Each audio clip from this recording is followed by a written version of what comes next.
Alrighty, guys. Is everyone here? We're going to go ahead and get started. So good morning. I know a lot of you guys from last year's ND Loyal Summit, but I'm meeting a lot of you guys for the first time today, and I'm very thankful to have you guys here. It is with immense joy and gratitude that I welcome every one of you guys to this year's 2023 ND Loyal Fall Summit. Your presence here today is a testament of the strength and unity of our community. Whether you traveled across town, joined us from a distance, your dedication and your decision to be here at this event is a powerful affirmation to the love and commitment you have for Our Lady's University. I'm very excited to have a packed-full agenda full of very important information. So let's get started. So last year, really quickly, results. ND Loyal surpassed its goal with 2,642 undergraduate alumni donors compared to 2,051 the previous year. This represents an increase of almost 600 additional donors. So thank you so much for all the work that you guys did. We raised an impressive $474,000 and impacted over 400 campus causes, supporting various initiatives and programs that benefit our Notre Dame students. There we go. These results are truly remarkable. They underscore the collective impact we can make through ND Loyal, and I want to express my heartfelt gratitude for your continued support. I look forward to achieving greater milestones in the coming years with you guys at my side. So where do we currently stand? This year, we set an ambitious goal of 2,650 donors.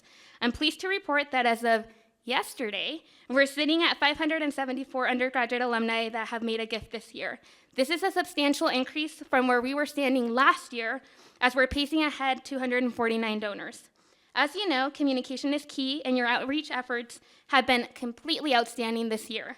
We have sent over 13,000 emails through Gift Campus this year, and I want to thank everyone that has taken that time to connect with their portfolio. So what can you do? My number one recommendation would definitely be to grow your portfolio. Currently, ND Loyal has 12,000 constituents assigned to themselves, but we're not even scratching at the surface, as there's over 67,000 unassigned constituents waiting to hear from you. Give Campus is an amazing platform that we have. It takes the same amount of time to email one constituent versus 1,000, so please make sure that you guys make those connections. Again, please just go in there, find people from your class year, people that might be from your dorm, and assign them. Again, they're waiting to hear from Notre Dame, so if we don't knock at their door, how are we expecting them to open that door for us? Second, I encourage you to participate in our monthly challenges. So every month I share these challenges in our monthly newsletter that gets emailed. These challenges are meant to be a tool for you guys to facilitate communication with your portfolios. I provide email templates that you're more than welcome to customize. There's always fun prizes for those that participate, but please take advantage of them and again, find those details in the newsletters that we have. So some upcoming events that we have going on. Actually, next Tuesday, we have Giving Tuesday. So this is an amazing opportunity for you guys to connect with your portfolio. With this challenge, when a donor gives $35 or more to an unrestricted fund, that gift will get matched with an additional $50.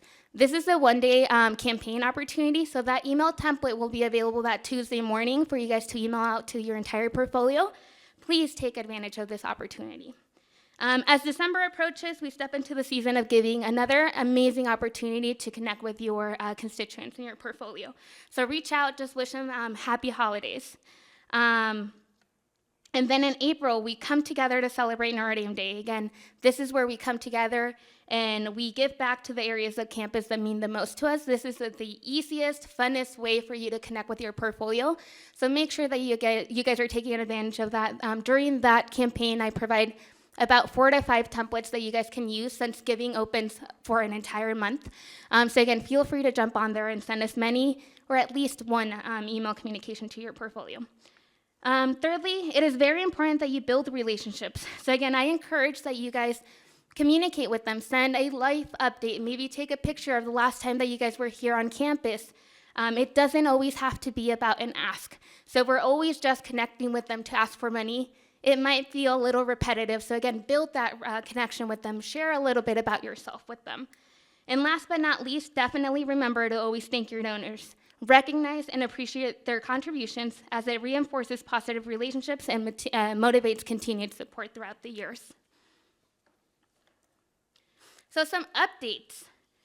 So out with the old, in with the bold. So you guys might have heard me call you guys ambassadors and not volunteers throughout the morning. So what does this mean? This transition is a strategic move to align our language with the importance of the work that you do. Being an ND Loyal ambassador is an honor, and I'm confident that this change will resonate with your dedication and the impact that your contributions make to Notre Dame. So title change benefits. First, elevated status. The shift from volunteers to ambassadors signifies more than just a title change. By being an ND Loyal ambassador, we're not just acknowledging your contributions, but emphasizing your value. Your role is instrumental in shaping the future of Notre Dame, and this title change is a reflection of that significance. 2, professionalism. The ambassador role, or the ambassador title, carries a sense of professionalism and dedication. 3, a clearer mission. The title ambassador explicitly states your purpose: to represent Notre Dame. It clarifies the mission and underscores the importance of your role in being the face of our university. As ambassadors, you play a pivotal role in carrying forward the Notre Dame legacy. So another change that came about, last year we held an ND Loyal Ambassador Purge. So we evaluated our ND Loyal Ambassadors activities, specifically focusing on those that had not engaged with our Give Campus volunteering platform since July 1st of 2021. As a result, we reduced our ambassador group by 216, leaving us with 93 very passionate, loyal, and excited ambassadors. Even with this necessary purge, it's important to note that we are pacing ahead of where we were last year when we had over 300 ambassadors. I'm so excited to witness everyone's increased commitment and participation in the program. So expectations moving forward. To be considered an active ambassador moving forward, we expect everyone to actively participate in at least one campaign a year. This ensures that our team is composed of engaged and committed members who contribute to the success of our program. If anything comes up, please simply communicate with me. I completely understand, and I'm here to support you in your role. So resources and tips.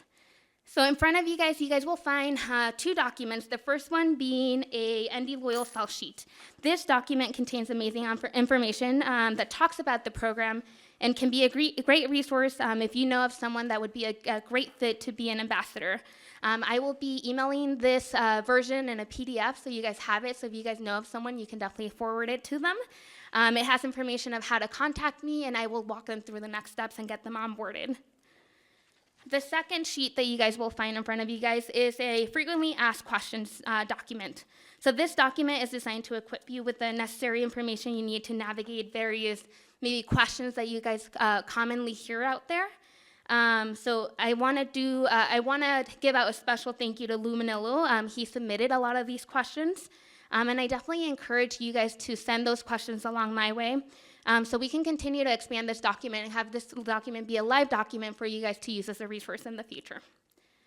So to close us off, I want to share with you guys Lou's 5 reminders that he shares with field fundraisers as they interact with potential donors and benefactors out on the field. So number 1, as a representative of Notre Dame, it is crucial to listen attentively and approach every conversation with compassion. Your role involves not only hearing, but understanding and empathizing with the concerns and sentiments of those that you engage with. Number 2, in challenging situations, it's easy to fall into the blame game. However, as Notre Dame representatives, we must rise above. Focus on solutions, cooperation, and fostering a positive environment rather than assigning blame. Number 3, adding context to discussion is valuable, but it's essential that we do it without being dismissive. Acknowledge concerns, provide relevant context where necessary, and foster an environment where open dialogue can lead to understanding. 4, in challenging times, staying positive is not just a mindset, but a reflection of our resilience. We will persevere and overcome difficulties together as a Notre Dame family. And finally, 5, it's okay not to have all the answers. If at any point you guys encounter a situation or again a question comes up and you're not sure how to answer it, please reach out to me. If I don't have the answer, I'll find someone on our team that can definitely help us with that. We are running a little bit behind schedule, but if you guys have any questions for me, please let me know. Connect with me either at the game or send me an email, a text. So I definitely want to address anything that comes up. How's everybody doing this morning? Great. How's the locker room? It's something, isn't it? First, I just want to say thank you to each and every one of you for being here today. As I think about the change in term to ambassador, I was reminded of St. Andre Bessette, so the first saint of the Congregation of Holy Cross.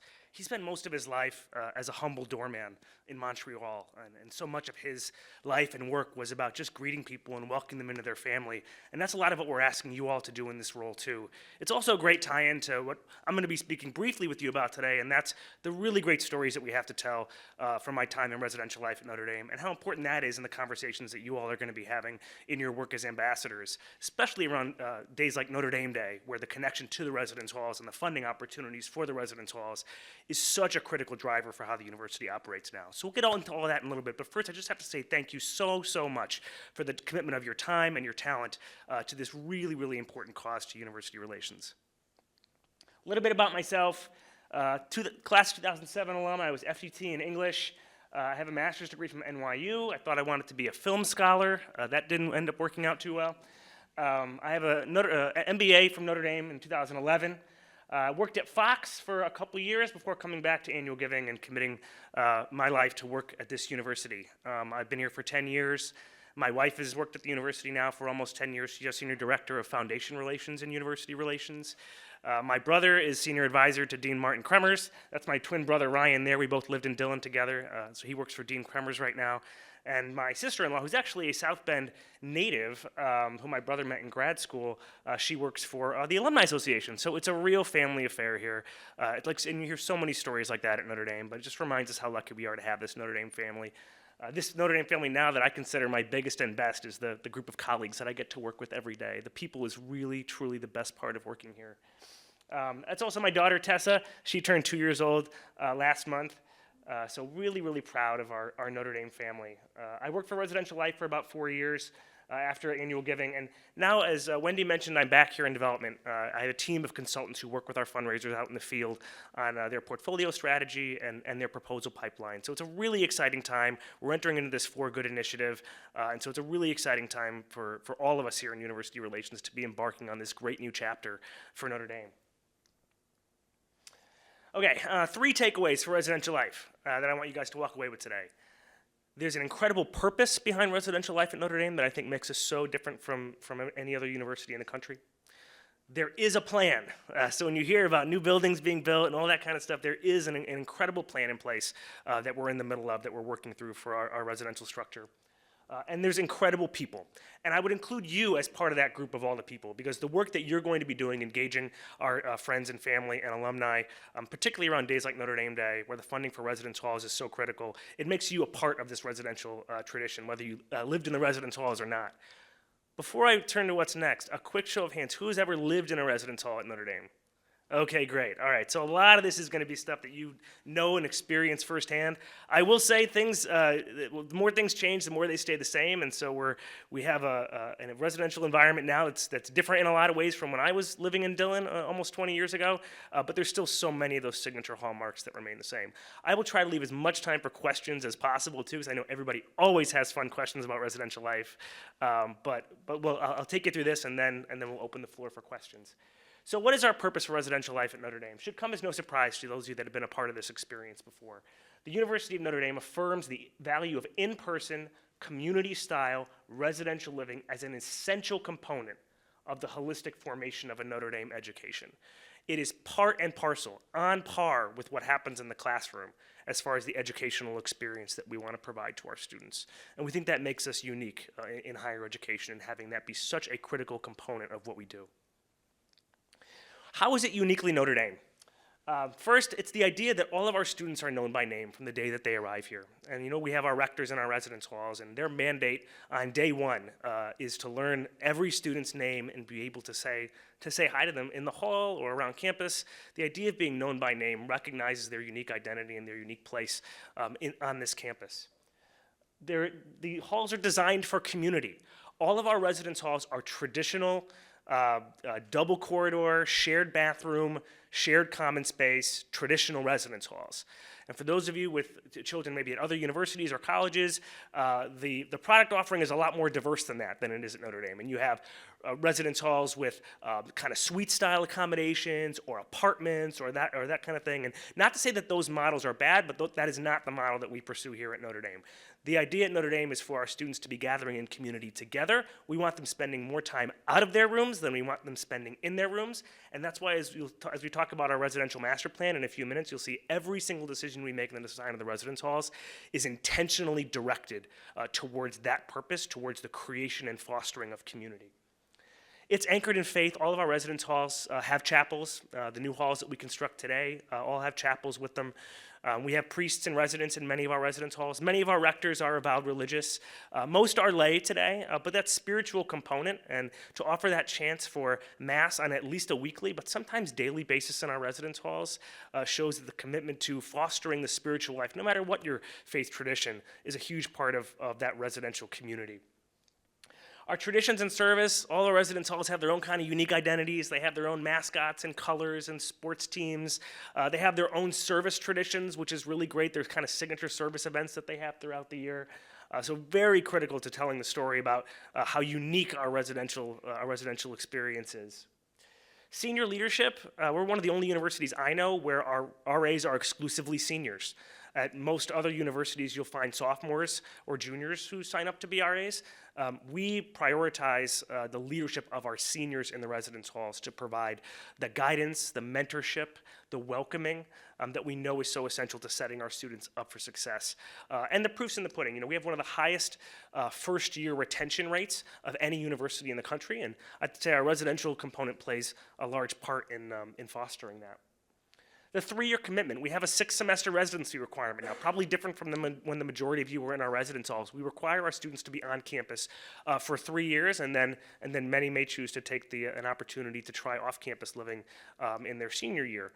That's, again, a commitment to this fostering of community, the importance of having senior or even just junior members of our classes mixed in with the freshmen and sophomores. We don't have freshman-exclusive dorms or junior-exclusive dorms like some universities have. So it's really in the interest of trying to get that consistent mix of students in our halls. And then the one that we get the most amount of questions about is the random assignments. And that's the one I think that I'm the most proud of, and I think the university defends the most vigorously as far as our commitment to creating a space where through random assignments as freshmen, we're asking people to learn how to live with a multitude of people who are very different from themselves. They're thrown into this environment with folks who are very different from themselves, their roommates who they start with, the other students in the hall, and they're asked to learn how to understand different points of view. And I think that kind of an approach, when you think about the kind of polarization that exists in our world today, I think that's such a gift that Notre Dame has to be able to provide to our students. And frankly, it's a model that in my time in residential life, I had more schools calling me who want to shift to that model. Because they find that the kind of pairing and matching and all that actually leads to more problems down the line, and there are more expectations set up around that when you feel like you're going to be paired with somebody who you really like, who is just like you, and they want to switch to the random model because they see the kind of benefits that we've seen in that and the impact that that has on our freshman retention. The thing that we don't maybe say as often, because it's so beautiful and our residence halls are so beautiful and all this stuff about community and family and these are the people who are going to be at your wedding and the halls are like Hogwarts and all this kind of stuff, that all makes for really great stuff on the cover of brochures and admissions and all that. What we don't often say, I think, as much is that if we want you to learn something, it means it's going to be difficult. Our residential experience is not easy. It's beautiful, but like any classroom and like any meaningful relationship, it does take a lot of work. And so we ask a ton from our staff and from our rectors and our RAs in helping guide students through that process. But it's all in the interest of when you come out on the other side of our residential experience, you'll have learned something. But it's admittedly not always easy, but when you see it come to fruition, it truly is beautiful to behold. Okay, so we have a plan. In 2016, we were actually in the kind of the nascent years of our last fundraising initiative, the Boldly initiative. We knew that we were going to be constructing some new residence halls as part of that. And so before that, the university undertook an exercise with some external consultants to kind of answer the question, what does the ideal Notre Dame residence hall look like? And so they measured every square foot of every inch of each residence hall. They had oodles and oodles of focus groups and interviews with students and staff and faculty. They did an analysis of the structural integrity of all of our buildings. measured everything down to the square inch to answer what if we were, because we're going to create these new residence halls, really for the first time in a long time. We had built Ryan and Duncan in the early 2000s, but prior to that, it was West Quad in the early 90s. We wanted to answer that question of like, what do we think our model in the Holy Cross tradition really looks like? And so that's what became the creation of our master plan in 2016 and the creation of what we call the model program. The model program is what we think is the ideal mix of the number of students, the number of beds, the mixture of singles and doubles, the width of the hallways, the square footage of common space per student and academic space per student and fitness space per student. Any kind of metric that you can think of, we incorporated into this master plan with the architect. And Doug, who you'll be hearing from next, obviously was such a key component in this, to create what we call the model program. And the model program is what we built all of our residence halls in the Boldly campaign based off of. So Dunn and Flaherty, Johnson, and Balmer were all built off of that model program. And then the new men's hall that is going up across campus over to finish off our East Quad also represents the model program. We also took all those metrics from the model program in 2016 and applied them to our existing residence halls, all with the intention of coming around to those residence halls at some point in the next decade or so and taking them offline for a full year for the first time ever to give these buildings a full gut renovation in order to then make them, from a structural standpoint, look and feel a lot more like the model program. So all with the interest of taking these halls that were all built in different decades, some 100 years ago, and kind of bring them all into balance to create more of a consistent experience for our students. The one thing we could not do consistently is put air conditioning in each and every one of the halls. There are a lot of logistic factors that prevent us from doing that. But even when we come around to our historic halls for renovations, we make sure now that all of the common spaces are air conditioned, because then when it's really hot, you're out of your room, you're with your community, you're in the shared spaces while staying cool. So all really intentional in that regard. So we have our full year renovations. We're almost 3/4 of the way through that now. Right now we're working on Breen Phillips. We're going to finish up North Quad in the next few years or so. This is also the time now where we're starting to think about hall decommissioning. And now we've gone through this first kind of almost 10 years or so of our master plan. And as you guys have heard this fall, we're going to begin to start taking residence halls offline for new construction. So when we went through this analysis in 2016, we determined that buildings like Pangborn and Fisher, financially, it was not necessarily going to be worth the kind of expense that it would take for the full renovation like we would want for them. And so the decision was made to decommission those halls, and now we'll be building brand new, beautiful residence halls on top of some of those sites. So that's a really exciting next phase in this process for us. We're also involved in private partnerships for some graduate housing around campus. So Fisher Graduate Residences, you probably know, but the Overlook, part of the Foundry for our grad students, Foundry South, and then the Landings, which is for our married and parenting housing. Those represent private partnerships that the university has with private management companies. The university owns the land, but we work with companies that have a lot more experience with those audiences in creating a really great experience for our grad students as well. We have our offcampus.nd.edu website, so we try to offer continued support for our students who choose to live off campus as seniors. It's essentially a white label website through a subsidiary of apartments.com, where local landlords can then list on our site. Only students have access to that site, and they can find kind of one single place for listings around town if they're looking for accommodations off campus as seniors. And then we have our great experiment this year, our undergraduate community in Fisher. So this was something that was out of necessity during the pandemic, which is we could spend a whole other hour talking about the adventure that was the coronavirus pandemic in our residence halls. But right now we're taking the opportunity to have a small group of undergraduate students to live as a full-time community in the Fisher grad apartments. This is not necessarily a departure from the tradition of our residence halls as I described earlier. These communities are still going to have rectors, it's still going to have RAs, but it's meant to be able to give a lot more flexibility to students for whom the traditional residence hall structure is not right for them. And I think you could think about those with certain types of medical accommodations for whom the traditional style halls just are not going to be the best fit. And so that's one example. But in trying it in kind of a small piece during the pandemic when we had to, we realized that it was satisfying a need that was out there on campus. And so we're inviting a small number of students to kind of trial this undergraduate community in Fisher Graduate Residences. All right, some fun pictures from our renovations as we go along here. So this is Dillon Hall. I had the incredible, humbling privilege and honor to renovate my own residence hall, which was truly incredible to know how much it needed it. When I lived in Dillon, it was 350 guys. It was just guys everywhere. There was the one kind of 24-hour space on the first floor, but there was hardly any kitchen space, hardly any common space. It was overcrowded. When you hear about us building new residence halls, the first thing you think is, well, why is Notre Dame increasing enrollment? We're not increasing enrollment one iota. We had overcrowded halls for the better part of 3 decades on this campus, and so our building of new residence halls is entirely about decanting and uncluttering the halls that have been overcrowded for a very long time. Dillon was definitely one of those. Dillon also was kind of, when you walk in the front door, was just kind of 2 hallways. You kind of could either go straight down one hallway or you can make it right, and then you had the chapel on the left. So in thinking through, how we can foster more community in some of these historic halls, we kind of blew some walls out and put in a lobby, which is the far picture that you have over there. So as soon as you walk in, you have a place for families and students to gather right in the front of Dillon Hall. We were also able to put kitchen spaces, which is the bottom left picture. So every floor of Dillon now has this kind of mini kitchenette type of a space. And that's what we incorporate into all of our full year renovations, so that the students have a chance, again, a space to gather and a place to cook meals together.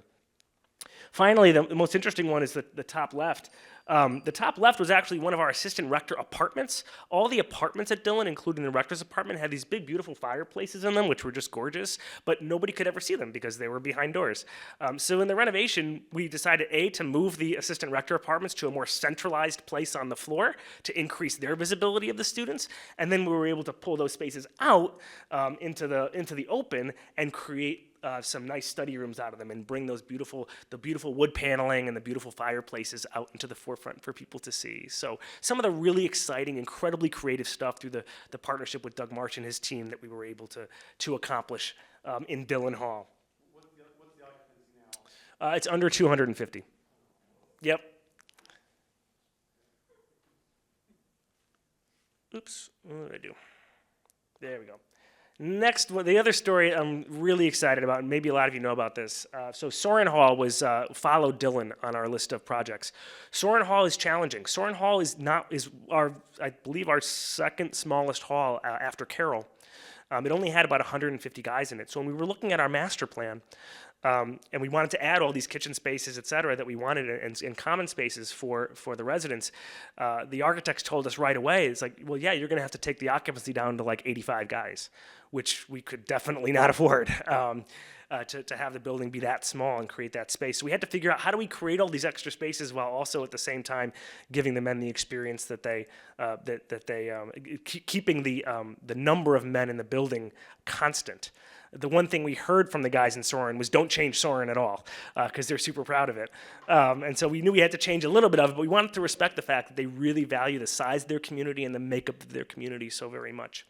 So we tried brainstorming a lot of different things. We sent folks up into the attic there in Soren to figure out, could we put common space like up in the attic, and we were told structurally that wasn't going to work, and there were also a lot of bats up there, which was a whole separate issue. So we already knew, it was already one of the few residence halls left that still had residents in the basement, so we needed to preserve the basement space as well, like for students, because that was just part of the makeup of the building. So Soren was a huge challenge, and we fretted over it for months and months. We finally, through the incredible work of the architects and Doug Marsh's team working on this, in conjunction with the university archives, uncovered some information that helped kind of chart the path forward for us with Soren Hall. When Soren Hall was constructed in the late 1800s, the side-facing God Quad was the only side of the building that was constructed. Several years later, so about 1898 or so, the north and south wings were constructed later, actually after that kind of main part of the building was constructed. And then it turns out that from a drawing from the late 1800s of our beautiful campus, you can see Soren Hall right next to the basilica there, and there's 4 sides to that building in the picture. And so the archives and the architect's office suggested that maybe Father Soren's initial vision for Soren Hall was a building with 4 sides. And so we said, okay, well, Father Soren wanted to do it, that means we get to do it now. So we ended up fulfilling Father Soren's vision, and building a fourth side to Soren Hall, which was an incredible undertaking. We had recently just taken down Brownson Hall, which was behind the main building. It was constructed in the same kind of yellow brickwork as Soren. And so when we took down Brownson, we saved all of those bricks, and we created a fourth side that looks identical to the rest of the building. Identical. That only those who spent time at Soren would know the difference. Freshmen or incoming students coming in would never know. And inside, it all flows seamlessly. The students have this beautiful courtyard now. They've strung up, string lights and stuff in that beautiful courtyard on the inside. And we were able to give the building all the great common space and social space that we were providing in the rest of the renovations. So I say all this because we're giving our students now an incredibly intentional experience and hopefully an incredibly consistent experience, so that we know that what they're receiving in one hall through their random assignments, because remember, they don't get to choose where they go, that they're getting an incredibly intentional and consistent experience wherever they go. So that is what we're doing right now with our master planning in residential life that I'm so proud of. The people. It would be nothing without the people. And when I talk about Fisher grad and the undergraduate community we're starting there, we're confident that it's going to work in our model because we know that it's still the amazing people that help make this possible. It starts with our rectors and our assistant rectors, rectors in each one of our halls. They come from all walks of life. Like I mentioned, some avowed religious, but a lot of people from different kinds of ministry backgrounds. They truly do see it as a ministry and a calling in their life. They're an incredibly hardworking group of folks. It was such a privilege to work with them every day, knowing that they were in our halls, watching our students, guiding our students, sharing life with our students, which is really, if you were to ask rectors, what do they do? What does a rector do? They will tell you it's about sharing life with our students. Through the good times, through the bad times, through students that suffer incredible loss, the rectors are the ones that walk with them on that journey. And again, I think that's what makes what we do here at Notre Dame really special and really beautiful in those relationships. We're incredible stewards of this residential tradition, I like to say. This tradition existed long before us and will last long after us.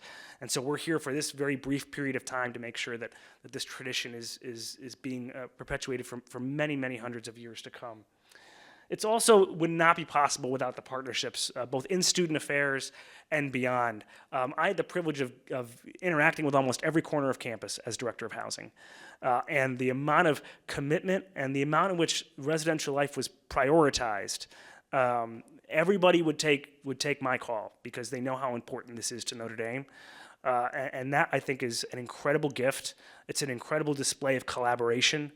What we do in residential life would not be possible without all the partnerships for our friends in building services and the housekeeping teams, our friends in campus dining who connect our students, through the dining halls, our friends in the administrative side, treasury services and finance, who help us with those graduate private partnerships, athletics, admissions. Every single corner of campus is touched by some way by residential life and interacts with residential life. And that's part of what makes us, I think, so special and so successful. So we could not do it without every single other partner on this campus that we know helps make this experience truly unforgettable and special for our students.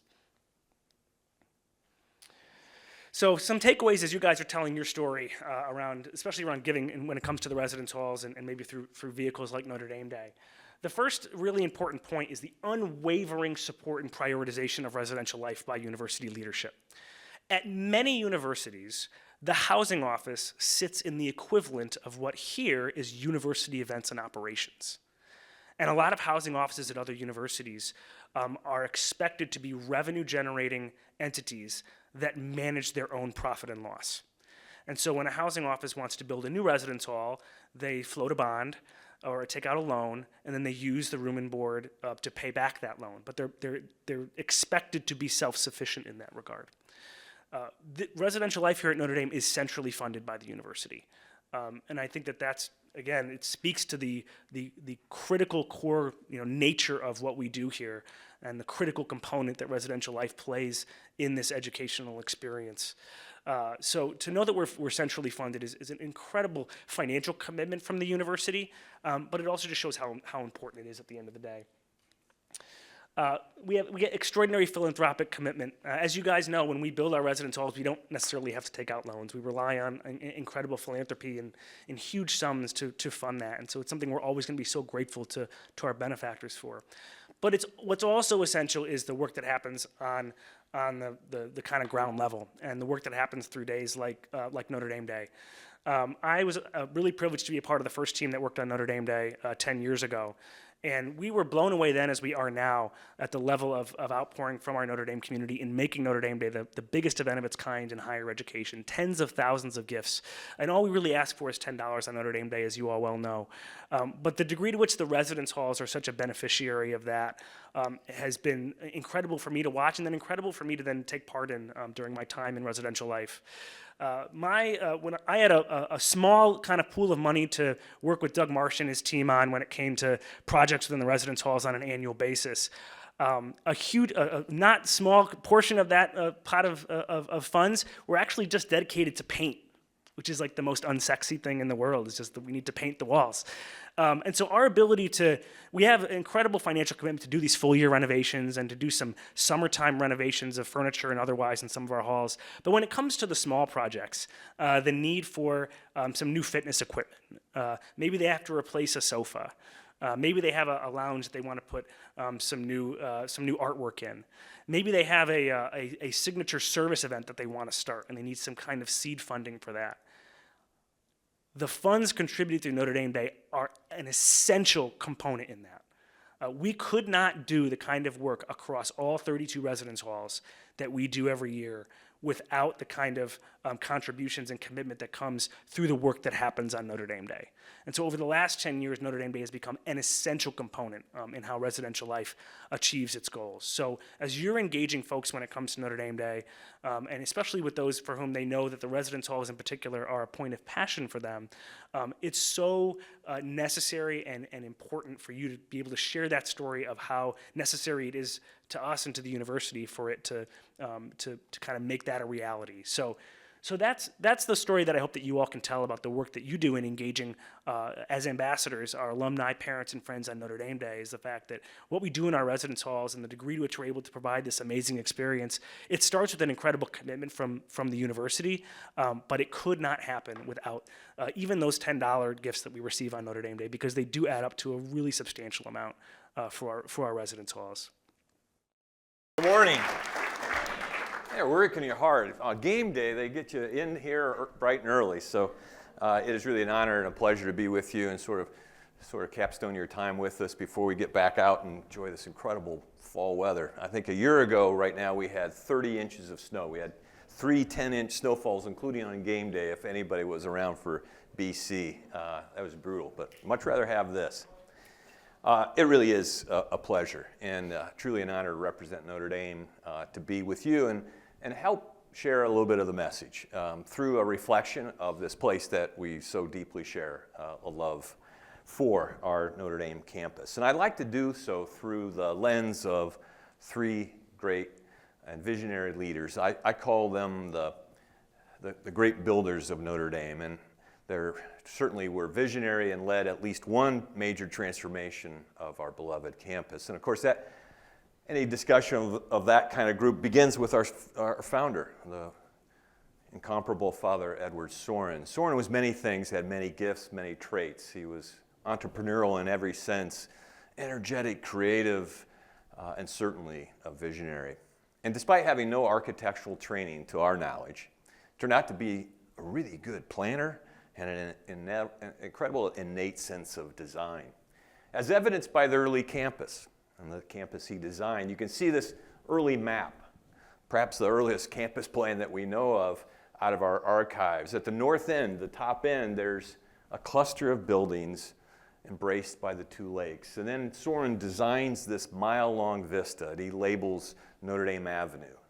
And it terminates into a little village at the south end, about again, mile long, and he labels it Sorinsville. And it's the heart of the northeast neighborhood, Eddy Street Commons as we know it today. And he platted those streets, single-family homes, lots to attract people to come and help him build Notre Dame and help teach at Notre Dame. incredibly visionary that we still live on those same streets. That's the same street grid, and most of those streets labeled exactly as they are today. Back at the north end, there were two principal buildings of that era. There was the first church on the left.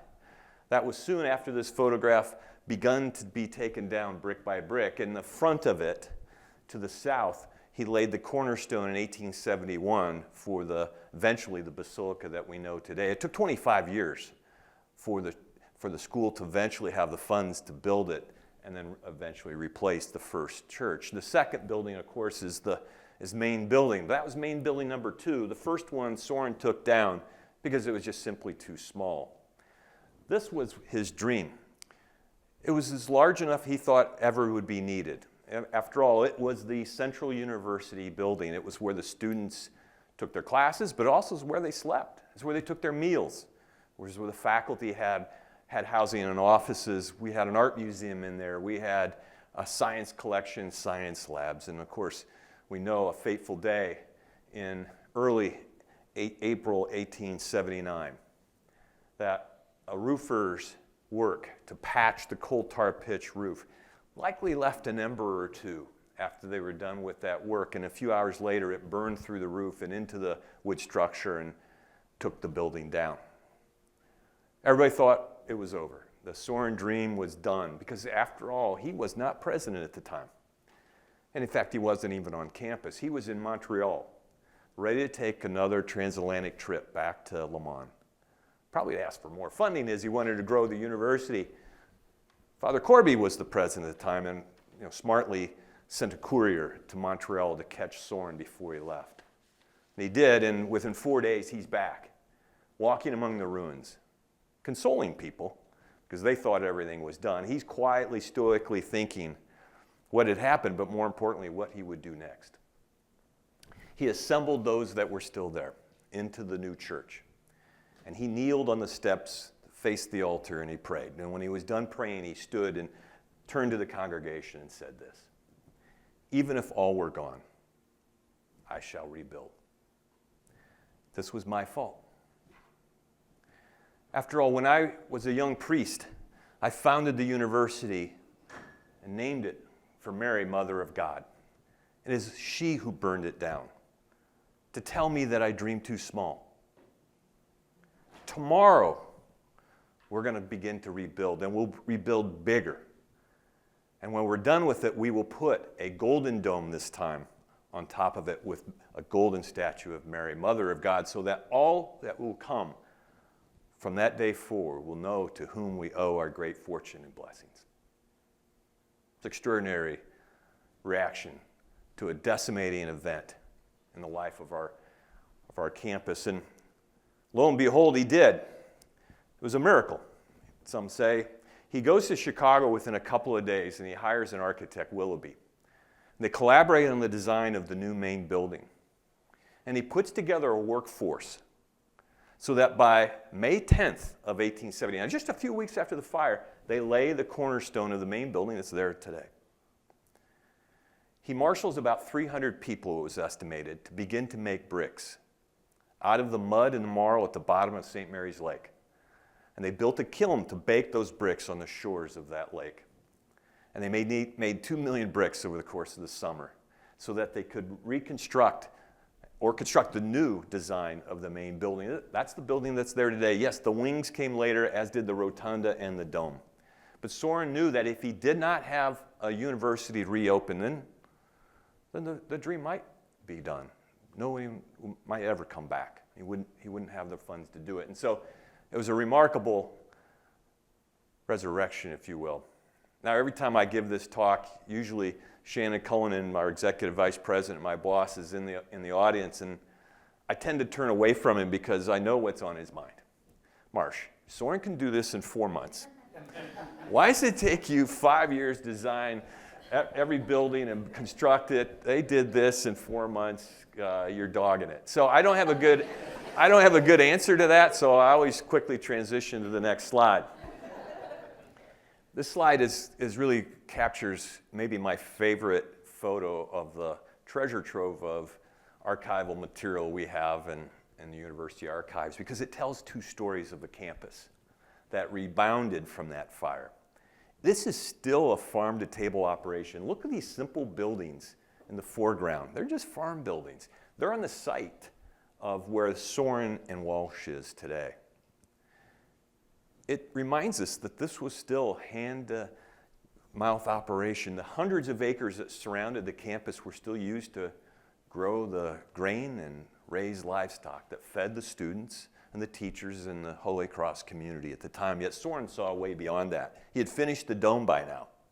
He still had yet to put the steeple on the church. That came about 5 years after this photograph. And then to the right, he builds the first performing arts center, Washington Hall, dedicated and named for his favorite president.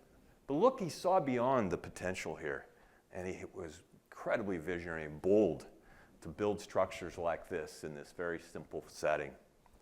A handful of years later, electricity comes to campus, and somebody gets the idea of taking a string of lights and putting it around Mary's head as if in a halo. And so they elect 5 of these intrepid souls to rope their way up this slippery dome. You can see the 3 there at the base of the cupola, and then there's 2 standing on her shoulders, 200 plus feet in the air, looping this thing around. Obviously before OSHA. No rules followed. This guy's hanging on for dear life with a little bit of a ledge. We've continued to regild this dome, of course. You heard all about it this past summer. And there's still fools going up there to work on this thing. We made it up there this summer as the gilding got completed so that we could see the great work of artisans who work tirelessly, 6, 7 days a week in some cases, not because we asked them to, because they wanted to. They knew how important this was to Notre Dame to get it done as early in the fall as possible as we welcome back our students and the legions of folks like you. Look at how painstaking this work is. These are 3-micron thin sheets of gold leaf with a little bit of a backing on it, squares this big, burnished on with this tiny little roller, inch by inch. Their commitment is only matched by the skill of ironworkers who built this tremendous scaffold 200 plus feet into the air that never touches the dome because it can't. That's where we would miss a spot. So this thing is all incredibly well designed. Took 5 weeks to get built and then 5 weeks to disassemble. And when it was fully disassembled, what did it do? It revealed once again the message of to whom we owe our great blessings and fortune here at Notre Dame. I don't care how many times you turn down Notre Dame Avenue, the 1st or the 10,000th. We are moved by this. The second great builder, in my view, only has one structure to his testament, Knut Rockne. So Rockne came to Notre Dame in 1910 as a 22-year-old undergraduate student in chemistry. He also was a 2-sport athlete. He preferred baseball, it's been alleged, over football, ironically. Turns out he's also a very good student in chemistry. When he graduates in 1914, he becomes a teacher of chemistry under the tutelage of Father Newland. He also becomes an assistant football coach under Jess Harper, the father of Notre Dame football. Well, Harper leaves 4 years later. 1918, the team gets turned over to Rockne to lead. And of course, he has this legendary 12-season career, wins 3 national championships, and we build buildings in his honor and erect statues. But it wasn't an easy climb. When he took the team over, the Notre Dame football program was known as the Ramblers, because Harper had adopted this sort of us against the world mentality of we'll play anybody, anywhere. We'll go coast to coast to play the great teams in the great stadia. It's an approach we still take to this day. We're not afraid of anybody. We'll take you on. But what was lacking was a home for Notre Dame football. We had a very modest little structure called Cartier Field. At its height maybe sat 15,000 fans. So those great teams of USC and Army and Navy that would play in the Polo Grounds, or we'd play in Yankee Stadium or the Coliseum or in Chicago's Soldier Field that at one point sat 150,000 people. Those teams did not want to come and split a 15,000-seat gate, because after all, that was how they made money. That was the only source of revenue in those days was the ticket.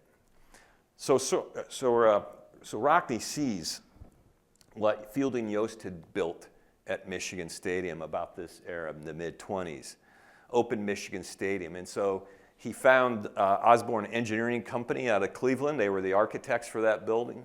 And he got almost an identical set of plans, scaled down and not built into the hill, since we're pretty flat here. And he takes those drawings to Father Matthew Walsh at the time. He's the president. And he says, we need a stadium. He makes his case really hard. And he goes back and forth several times. And he's rebuffed with it because of this. Walsh says, listen, we understand this, but in the end, we only have so much resources. We have to get our students on campus. We don't have enough bed capacity. We have to build 3 halls first. Lyons, Morrissey, Howard. We also have to have a dining hall to feed them, South Dining Hall. When those buildings are built, then come see me again. By that time, he does. We get those finished, and eventually the university agrees to construct Notre Dame Stadium, and they do so with some urgency. He takes the team on the road, plays all the games of the 1929 season away from Notre Dame so they can take down Cartier and build Notre Dame Stadium on the same footprint. And there it is. In October of 1930, sat about 55,000 folks at the time. Ironically, it's 500 games later, today, that we're going to celebrate this stadium, this venue. You can see that the road, Eddy Street, actually extended into the county, and it separated the site from the rest of campus. The closest buildings were the law school, and right almost just north center there is today Riley Art, but it was opened first as a chemistry building. But eventually the campus continued to grow eastward as the South Quad developed, and it put pressure on that road, and 15 years later it was reconstructed as Juniper Road on the east side of the stadium, and it was there for another 40 years. And as the campus, as you see, continued to develop, Cushing Engineering was built next here, as was Hurley Hall. The decades went on, and I think Notre Dame campus embraced its stadium and wrapped around it, particularly accentuated by the capstone project, completed now incredibly 6 years ago, hard to believe, with those 3 campus crossroads buildings that brought student life, academic, and incredible meeting space to enliven and bring activity to that site that was otherwise dead except for 6 or 7 days a year. And has wrapped around itself, maybe unlike any campus has embraced its stadium and made it part of day-to-day life here at Notre Dame. Finally, any conversation about the great builders of Notre Dame has to include, of course, Father Ted. Here he is at the groundbreaking with the Board of Trustees of the library, a great building that eventually bears his name, begrudgingly on his part, by the way. You see, when Father Ted was handed literally the keys to the place in 1952, without a lot of warning, a lot of fanfare, he finds the university as strong in its athletic and particularly football reputation, but quite weak in its academic prowess. We were not up to fulfilling Soren's dream. He knew he had to make a big, bold move. And so he envisioned constructing the largest library on any college campus at nearly 500,000 square feet. But to do so, he's going to need a lot of funding for that. And so it turns out the Ford Foundation was looking for upstart universities to invest in.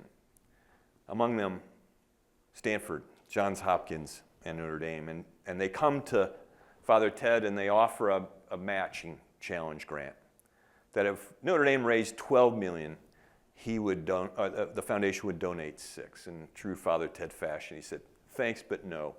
We'll raise 18 to that 6. And then I can not only build the building, but I can invest in more faculty, better faculty, and we'll really change the course of this university. An extraordinarily bold move. That fundraising effort was challenge number 1, it was called. And it was the first formal fundraising campaign in the history of the university, and accomplished in record time, because if you knew Father Ted, he was a pretty convincing salesperson.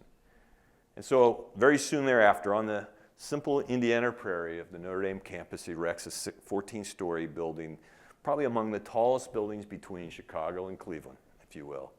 Incredibly bold move, only made bolder by Father Ted's decision to place Jesus on the mural, surrounded by scholars and saints, to proclaim to the world to whom we invest our faith and our love and our trust. And it's the backdrop, I contend, of the most photographed view on the most important and happiest day of every year here at Notre Dame, Commencement Sunday. Here, Father Ted is late in life, from his 13th floor office of the library, looking out across the campus that he helped construct. He was a prolific builder in those days. Teamed with Father Ned Joyce as executive vice president, they constructed 35 buildings in those 35 years of leadership. Here they are in the upper left, an early model of the campus brought to him by architects.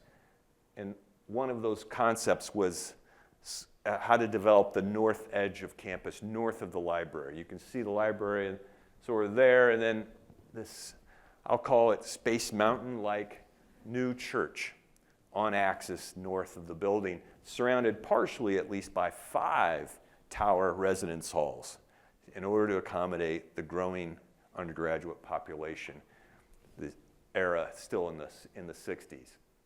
Well, we know 2 of those halls got built. We heard the shout out for Grace here a little while ago. Grace and Flanner converted about 30 years ago to office buildings. That era also gave us a couple other architectural gems. The Steppen Center, widely used building by our students. They love it. 450 different events in there a year. I look at this building every day out my office window and am inspired by it because my office is at the power plant.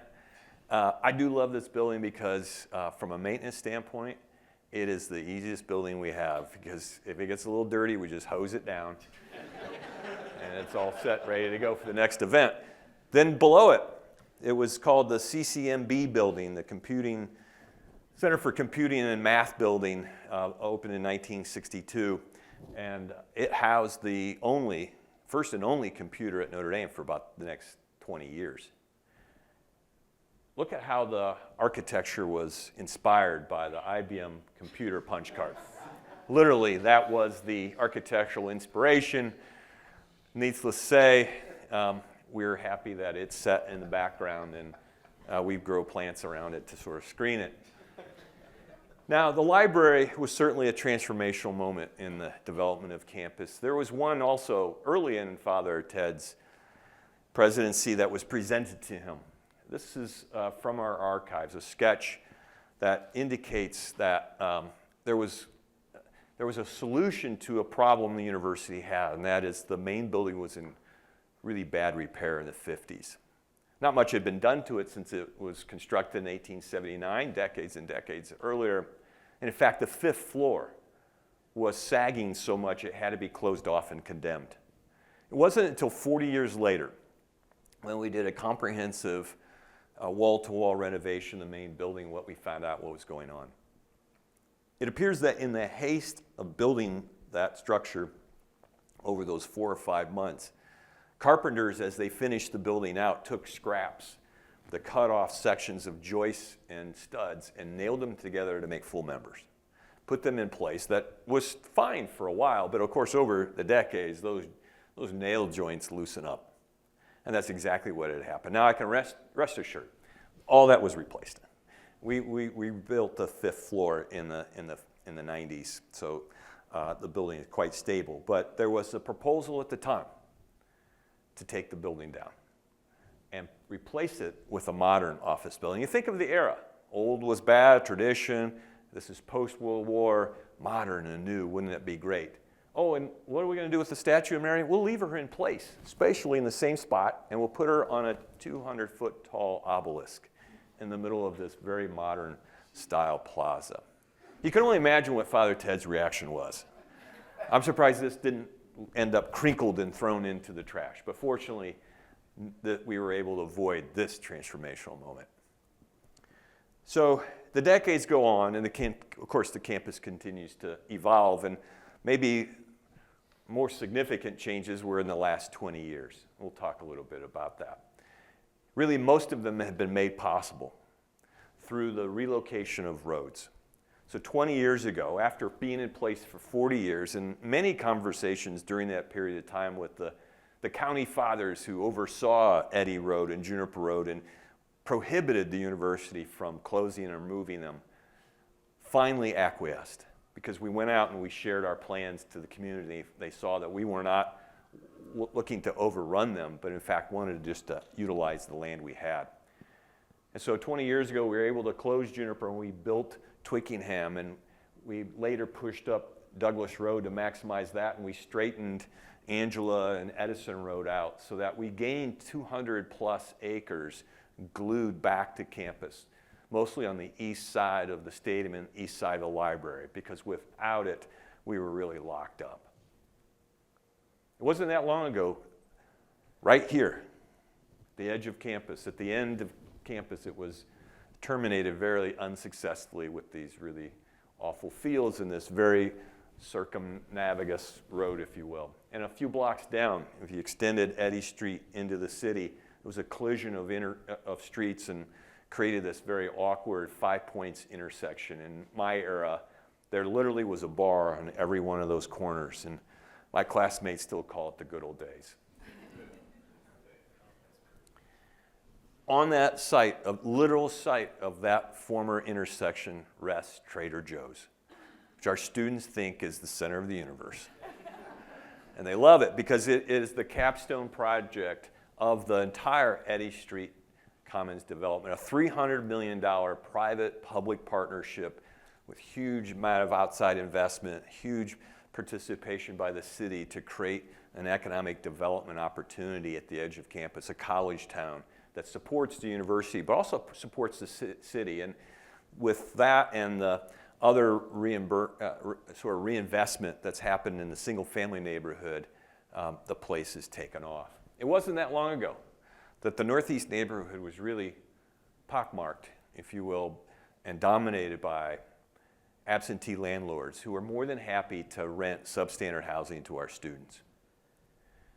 But now, most of that's been replaced by new single-family homes, but also a reinvestment by pioneers that have been there decades and decades, families who are homesteaders that see the hope and the rebirth of the neighborhood, who then reinvest and upgrade their properties. It's been a remarkable story here at the edge of campus. Right outside this door, you can see where we're in, Stayer to the left. Father Monk Beloy in the early 2000s decides to place the next Performing Arts Center at the edge of campus, to break through that sort of barrier that was always there, and I can attest to it, being a native of South Bend. People never felt like they could come to campus and just walk along the place. Well, this changed the game, because it said, we're going to put a world-class Center of Performing Arts, 5 different venues. Come, world, come, South Bend, come into these venues and join with us. And later, the architecture building, the Walsh Architecture, School of Architecture, who has beautiful, incredible lectures and a nice lecture room. Come into there, come see our Hall of Cast, come see the beautiful student work there. And then, literally in 2 weeks, come to the new gem of campus, the Racklin Murphy Museum of Art, and see this extraordinary, I'll say world-class collection of art here at Notre Dame on display in these new beautiful galleries. And then panning our view back, another addition to the arts gateway here at Notre Dame that we've been trying to build over the last 20 years, the O'Neill Hall of Music that has a wonderful 150-seat auditorium in that space, home to our music department and our incomparable programs in sacred music. And if we continued our flight, if you will, hovering over the stadium, looking over the northeast rim, what was once parking and roads is now the new quadrangle, the East Quad, home to 3 and soon 4 residence halls and a second major research building, McCourtney Hall Building Number 2, that combined with the first one that was opened in 2016, will give the university 450,000 square feet of absolutely world-class research space so that our scholars can better and continue their work to explore the answers to some of the toughest questions and challenges our world has ever faced. I'm often asked, so what guides you as we think about the future of campus? And I always go back to a drawing like this. When you see the overflight of campus, and I've purposely highlighted in a little bolder green, the incredible network of open space, like this quad out here at the DeBartolo Quad, or Notre Dame Avenue that Soren designed. It's the envy of our peers to have this much open space. It is the thread, I contend, that sews the fabric of the campus together. And in this drawing, I've also highlighted our 34 residence halls.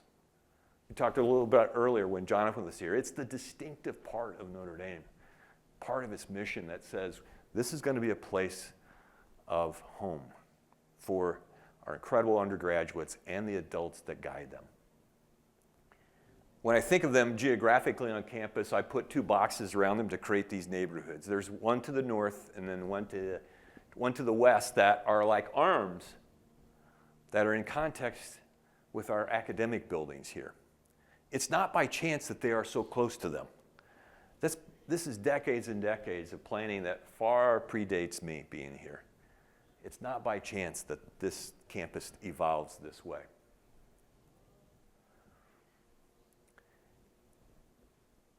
There is a thread also that is common, and that is we try to architecturally tie our buildings together by a consistency.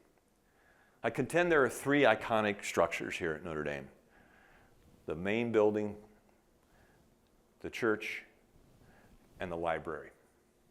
Everything else needs to be good soldiers to them and not stand out, not to draw attention, but really line up and salute them.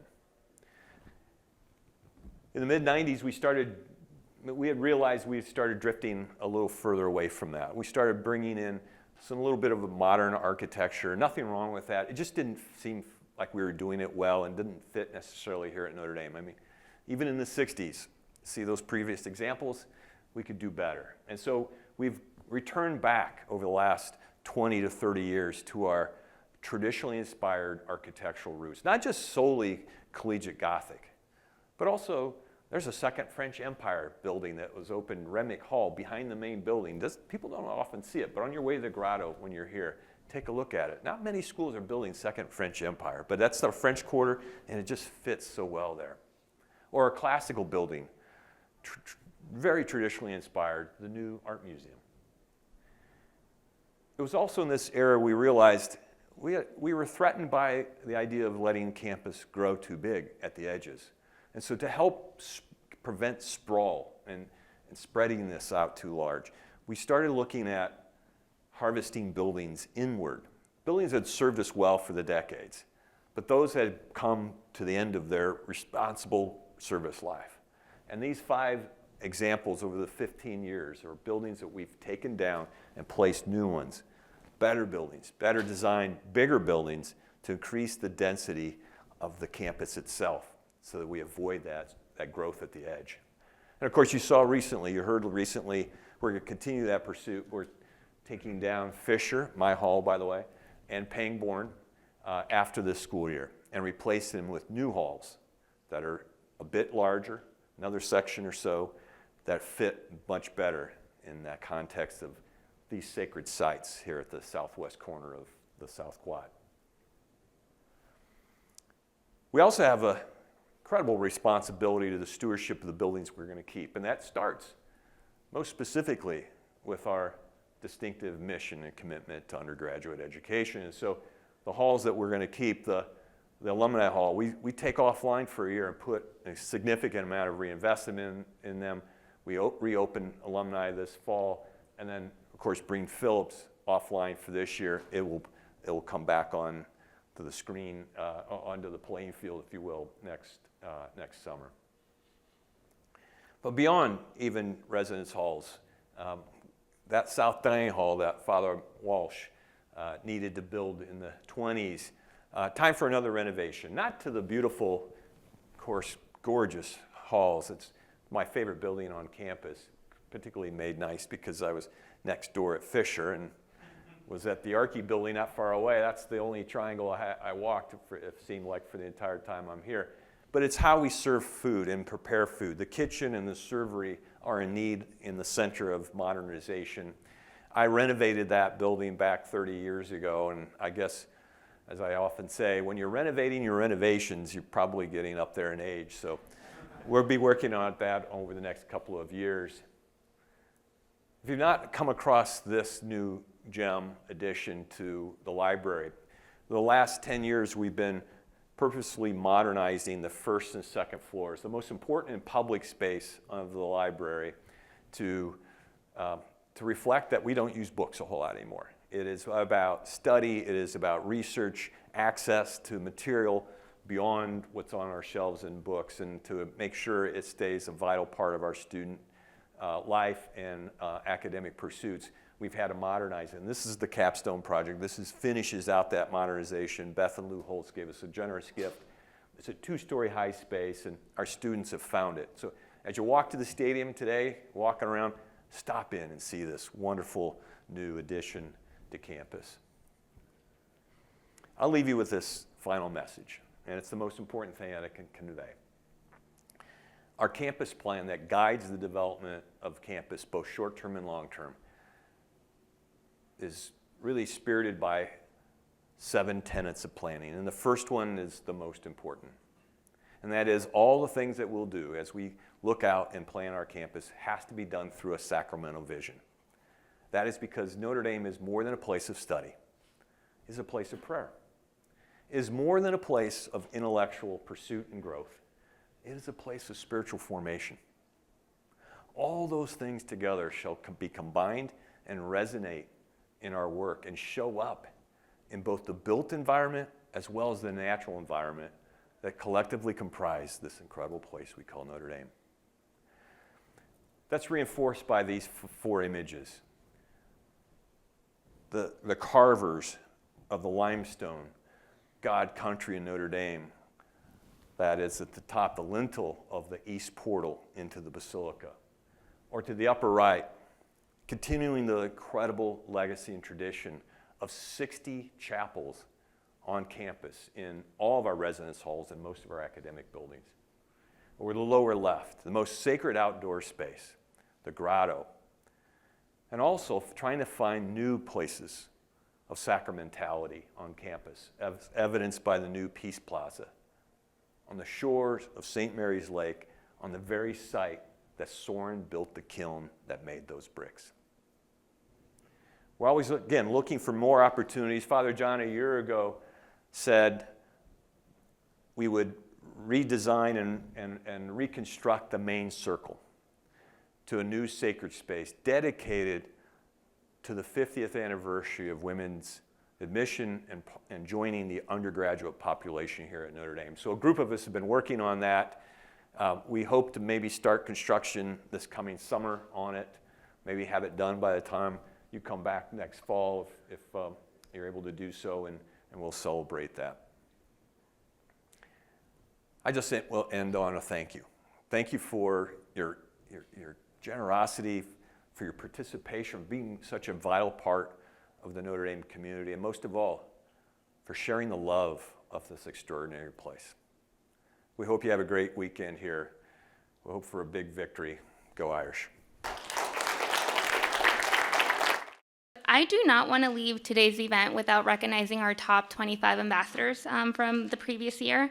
I know we're running a little bit tight on time, so I'm going to call out your name, and when I do, if you can please stand and stay standing, and then we'll do a round of applause at the very end. I think, again, it's very important to honor and recognize that amazing work that you guys do. So here's where we ended. So I'll start with Garrett. Linda walking in. Due to time, I'm just going to leave it this way. Chris. Sean. Awesome. Ted. Julian. There he is. Molly, Zach, Lou, Joey, Megan, Rose, Nick, Ben, John, Kyle, Mark, Emily, Andrea, and Sarah. Thank you so much for the work that you guys do, guys. I am truly honored to be able to oversee such an amazing program filled with outstanding individuals like yourselves. It's amazing to come to an event like this and be able to connect with you, hug you guys. It really does feel like family. Again, this is the highlight of my year. I love the work that I do with you guys, and I look forward to continue connecting with you guys as the year goes on. If you guys want to go ahead and sit down, huge round of applause. Thank you so much.